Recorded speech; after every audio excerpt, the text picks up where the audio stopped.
안녕하세요. 김지순입니다. 오늘 제가 안티프레질 책을 읽고 제가 느낀 부분을 함께 나눠 보려고 합니다.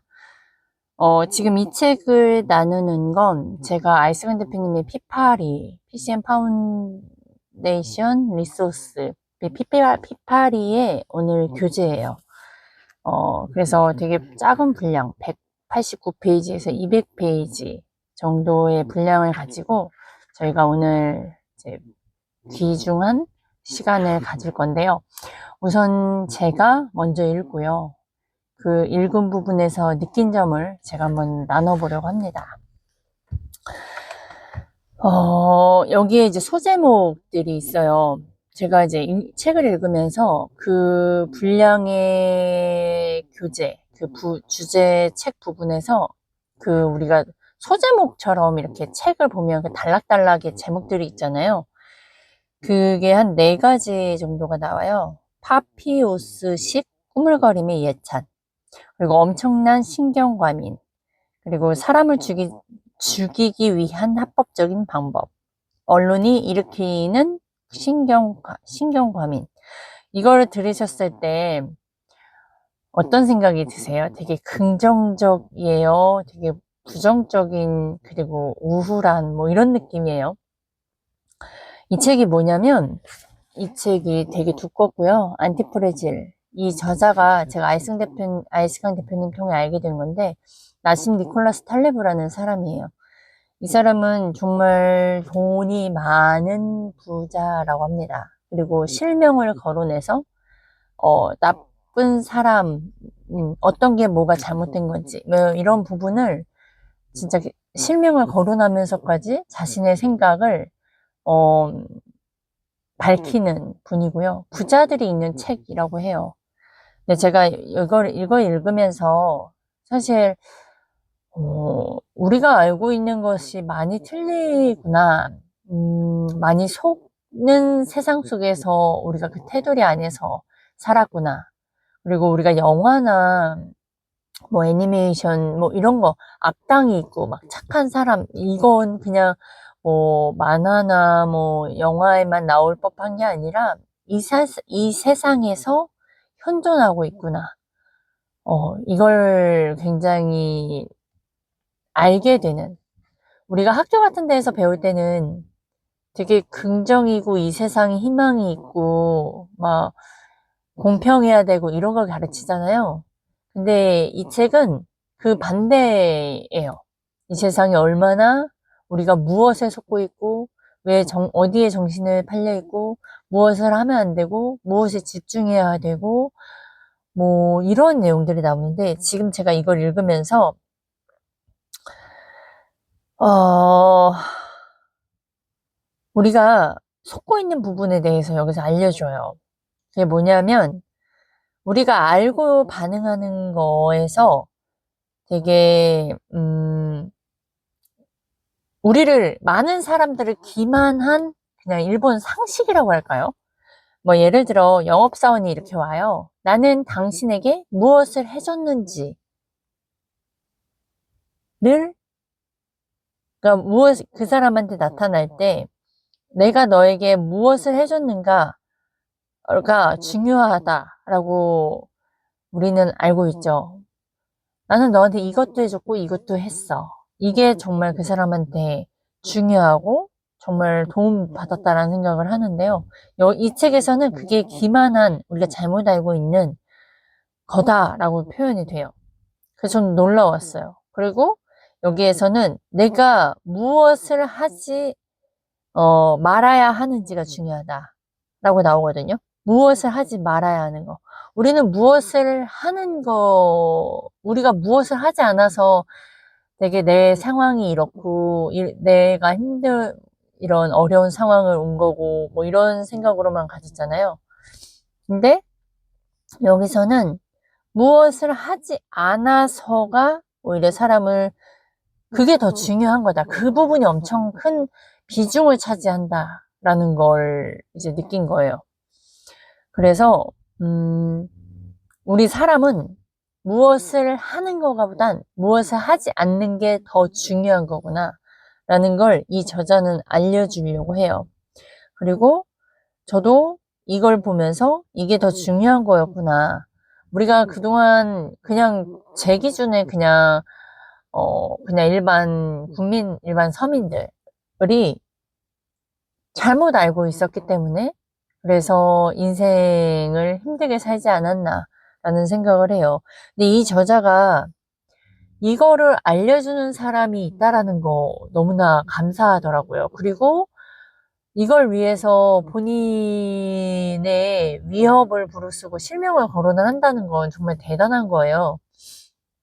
그리고 이 저자처럼 그러니까 지금 저에게 가까이 있는 아이스강 대표님에게도 감사함을 느낀 건 지금 또한 저희들에게 이런 걸 알려주기 위해서 이 피파리도 1대1 수업도 하는 이유, 코칭을 하는 이유다라는 걸 더 느꼈어요. 사실 본인만 편안하게 살려면 그냥 그 안에서 그냥 여유롭게 살 수 있는데요. 누군가를 끌어가면서 간다라는 거 진짜 쉽지 않거든요. 그래서 그 부분이 감사했고요. 그리고 이 저자를, 아이스강 대표님의 영향력이죠. 이 저자를 되게 사랑하신다고 했어요. 이런 책을 적어주시고, 이걸 통해서 영감과 리소스를 계속 부어주신다고. 그래서 계속 읽고, 계속 읽을 때마다 더 보인다라고 말씀을 하셨는데, 저 또한 아이스강 대표님의 영향력으로 이분을 알게 됐고, 이 책을 읽으면서, 무엇을 해라 하는 책이 아니라, 무엇을 하지 말아야 되는지를 알려주는 책이에요. 그리고 우리가 어떤 거에 지금, 음, 잘못되고 있고, 잘못된 상식에, 그리고 그 잘못되어 있는 것을 알려주는 것 자체가 너무나 감사했어요. 그리고 이분이 어떤 거를 했냐면, 이 책을 쓰기 위해서, 그리고 알아보기 위해서, 저자는 무언가를 하지 않아서 영웅이 된 역사적인 인물을 찾으려고 했대요. 그 찾으려고 한 것 또한 자신의 시간과 에너지를 쓴 거잖아요. 근데 그런 거에도 감사함이 느꼈고, 근데 결국에는 쉽게 찾을 수 없다고 해요. 그리고 이 노력했고 이 책을 쓴 사명감, 정말 이거는 사명감 없이는 할 수 없는 일이라고 생각을 합니다. 그래서 감사했어요. 그리고 이제 첫 번째 단락이 꾸물거림에 대한 부분이었잖아요. 꾸물거림이라는 단어를 쓸 땐 게으름과 쭈뼛쭈뼛한 그런 게 생각이 났어요. 근데 여기서 우리가 정보나 상황에 빠르게 반응하는 게 아니라 천천히 생각하는 뇌, 그러니까 빠른 뇌가 있고 천천히 생각하는 뇌가 있잖아요. 우리가 당장에 예를 들어 아이가 만약 위급한 상황이 있어요. 우리는 그걸 어떻게 해야 될지, 이렇게 생각해야 될지, 저걸 생각할지 아니라 그냥 몸부터 반응을 하거든요. 아이가 다치지 않도록 막 바로 몸이 움직여져요. 이거는 빠른 뇌가 작동을 하는 건데, 근데 그 외에 아이들과 이제 소통하는 과정에서 아이들이 무언가를 하고 싶어요. 그러면 아이들이 무언가를 하고 싶을 때 우리는 빠른 대답이 아니라 아이가 왜 이런 생각을 했고, 아이가 원하는 그 길에 하여튼 이런 식으로 생각을 계속하는 그 천천한 애. 그리고 왜 아이가 이런 생각을 했고 왜 자꾸 엄마와의 반대로 가는 길을 가고 있을까로 계속 생각하다 보면 결국에는 또 답을 찾을 수 있게 되잖아요. 또 우리의 삶 속에서도 내가 고객과 상담하는 부분에서 어느 부분에서 고객이 이런 거절을 했을까? 또 고객의 입장에서 생각을 해내고 그러다 보면 고객의 입장을 알게 되면 오히려 그거에 대한 해결책을 내놓을 수 있으니까 예스를 받을 확률이 또 커지잖아요. 저는 이런 식으로 좀 비유를 해보게 되는데, 그러니까 빠른 뇌와 천천한 뇌가 필요한데, 우리가 빠른 뇌보다 천천히 생각하는 뇌가 더 중요한 거다라는 걸 좀 느꼈어요.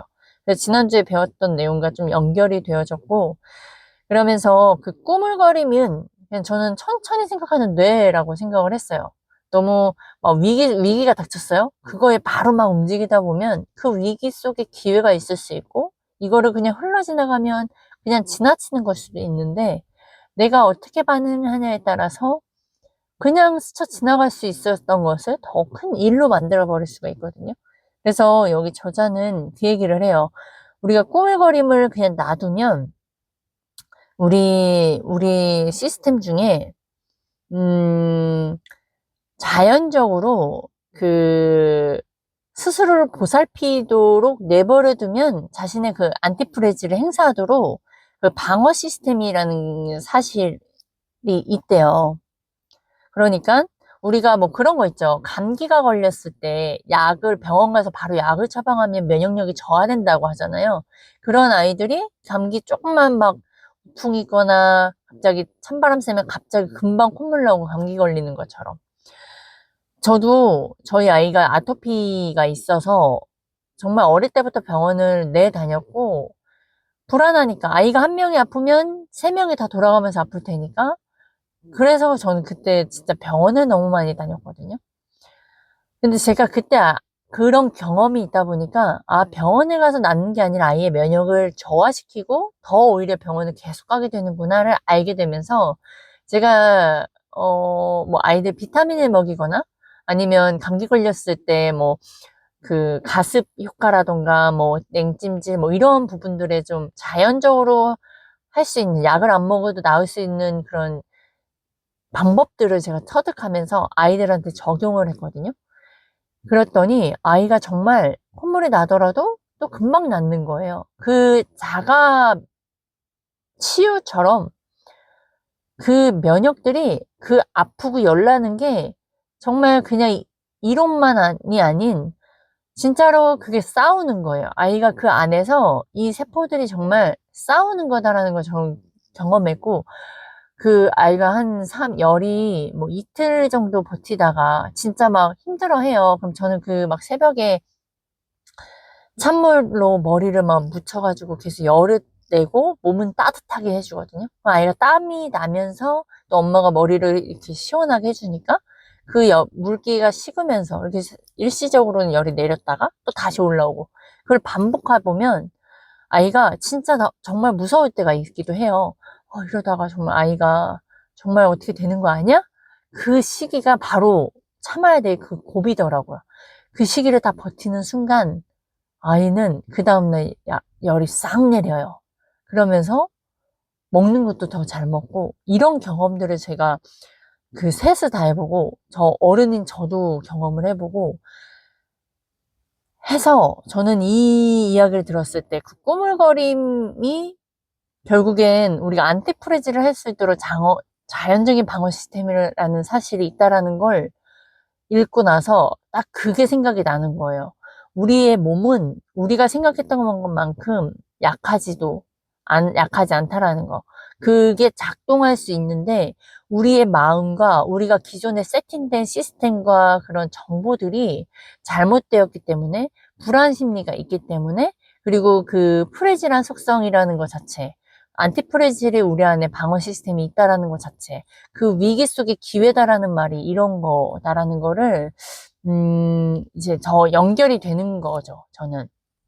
그러면서 우리가 꼭 삶 속에 막 어려움이 있는 거가 그냥 어려움으로 봐지지만 않고, 그 안에 기회가 있고, 이 시간을 어떻게 이제 실험할 수 있는 그런 기회도 있고, 경험할 수 있는 기회, 그 다음에 반응이 어떻게 나타날 수 있는지 등등등도 볼 수 있다. 그래서 오늘 읽은 책들 전체적으로 보면, 우리가 진짜 제대로 된 정보, 우리가 무엇을 하지 않아야 하는지에 대한 거, 그 하지 않는 거에 대한 꼬물거림과 천천히 생각하는 뇌가 필요하고, 그 과정 속에서 우리가 안티프레질한 과정을 겪고 있는 거고, 그런 방어 시스템이 있다라는 걸 알고, 근데 이걸 아는 사람들이 많이 없다고 해요. 그리고 우리가 신경 과민한 사람들 있잖아요. 되게 날카롭고 작은 거에 막 감정 변화가 왔다 갔다 하는 사람들, 이 사람들 별로 좋아하지 않잖아요. 근데 그게 어떤 거냐면, 잡음이 신호의 차이점이라고 해요. 그러니까 우리가 작은 거에 예민한 거는 그걸 다 신호로처럼 생각해서 그걸 다 해결하기 위해서 본인이 하고 있는데 아까 꾸물거림처럼 천천히 생각하는 데처럼 그냥 잡음이다 생각하고 그냥 이거는 그냥 무시하면 되는 거예요. 그러나 리더들이 보통 그렇잖아요. 그 리더들 작은 거에 예민하지 않고요. 작은 거에 감정 변화가 없어요. 우리가 그런 사람은 사실 더 무서워하고 두렵지 하잖아요. 근데 정말 강인해야 될 때, 정말 뭔가 해야 할 때는 조용했던 사람이 어느 날 갑자기 화를 낸다거나 정말 무서울 때 있어요. 그래서 순한 사람이 화나면 무섭다라는 말처럼 그게 어떤 거냐면 작은 잡음을 무시하는 능력. 그리고 그 신호인지 아닌지 기울여야 되는 거. 이게 그러면 저는 이걸 덩어리라고 생각이 들었어요. 그래, 잡음은 무시하고 신우면 귀를 기울이자. 그런데 제 삶 속에서, 우리의 삶 속에서 그렇다면 이런 질문들이 나오죠. 내 삶에서 잡음은 뭐고, 신호는 뭘까? 거기에선 우선순위고, 그 다음에 방향이고, 목적이다라는 생각을 했어요. 그게 중요하다. 왜냐면, 저희는 아이를 키우는 엄마고 이제 3명이에요. 1명도 아니고 2명도 아니고 3명. 그러면 이 3명 중에 탈도 많고 정말 많은 다양한 일들이 있잖아요. 근데 저는 그럼 거기에서 우선순위가 계속 깨질 거예요. 내가 가야 할 길은 위를 보고 가야 되는데 제 주변 환경의 다양한 변수들로 인해서 감정까지 막 변동이 되고 하면 저는 결국엔 이 잡음을 무시하는 사람이 아니고 신경 과민하게 되는 사람이 되겠죠. 제가 아이승환 대표님 만나면서 그런 잡음은 무시할 수 있고 그런 훈련을 받고 있는 이유가 바로 여기에 있다. 그 신호에 귀를 기울이고 있는 그런 과정이다. 라는 걸 생각을 했어요. 그래서 목표와 목적과 방향이 중요하고 우선순위가 중요하다. 그래서 그러면 내가 이게 잡음인지 이게 신호인지를 알 수 있겠죠. 그래서 내가 하고 있는 이 과정이 지금 잡음인지 신호인지를 명확하게 하고 있는 그런 과정 중에 있는 거다. 나는 이거를 배우고 있는 거다. 그래서 신경과민은 이걸 모르는 사람들이 신경과민할 수밖에 없다. 그리고 많은 정보, 언론에서 많은 정보들을 내놓는 이 중에 사실 풀해질할 수밖에 없잖아요. 무섭고 두렵고 막 말이 많고 더군다나 우리나라는 사람들의 이목을 굉장히 많이 신경 쓰는 그런 나라의 속성을 갖고 있는데 그 중에서 언론에서 막 되게 진짜 편파적이다라고 편향되어 있다라고 내용이 나와요. 이 책에서. 언론들도 보면 되게 많은 일거리 중에 정말 사람들의 이목구가 집중될 부분만 가지고 되게 또 자신의 생각과 포함해서 이거를 진짜인 양 글을 쓰죠. 언론에서 보도하죠. 근데 사람들은 그게 진짜인지 아닌지 판단도 못하고 그냥 그걸 믿어버려요. 그러면 결국엔 해지죠. 무서워지죠. 무서워요. 막 어디 불 났대? 그러면 막 무섭고. 코로나로 누가 사람이 죽었대? 무섭고. 이렇게 우리는 언론에 의해서 아무것도 못하는 그런 게 되는데 거기에 진짜 정보와 가짜 정보가 있는데 우리는 이렇게 풀해지란 삶 속에서 살아갈 수밖에 없다라는 거. 근데 제가 오늘 이 책을 읽으면서 제가 피파리에 들어와 있는 이유, 아이스강 대표님과 함께 하는 이유가 이런 언론들이 우리가 왜 이 많은 정보들이 우리를 풀해지게 만드는 건지를 알게 돼서 그리고 그러니까 이해하게 된 거예요. 내가 왜 그동안에 무섭게 살았고 왜 아무것도 하지 못하고 그렇게 살았는지 왜 많은 사람들이 음, 왜, 왜 소수만 그렇게 용기 내고 멋지게 그리고 막 앞장서서 앞을 보며 살아갈 수 있었을까? 그 사람과 나와의 차이점은 무엇일까? 근데 이 책을 쓰신 분과 아이승환 대표님이 그걸 알려주기 위함이구나. 그래서 그 부분에 되게 감사가 됐고요. 우리가 안티프레질이라는 거, 정말 깨어지지 않는 성질의 그런 강인한 사람이 되기 위해선 지금 이분처럼 어, 되게 자신의 생각을 밝히잖아요. 분명히 틀릴 수도 있어요. 근데 틀리지 않기 위해서 이분은 조사를 했고, 그 역사를 뒤져봤고, 그거에 가서 결국 찾아봤고, 그리고 그걸 글로 표현했어요. 본인의 리스크도 감안할 거를 생각하면서 책을 썼어요. 결국엔 이분은 결국 부자예요. 근데 결국엔, 뭐라고 표현해야 되지?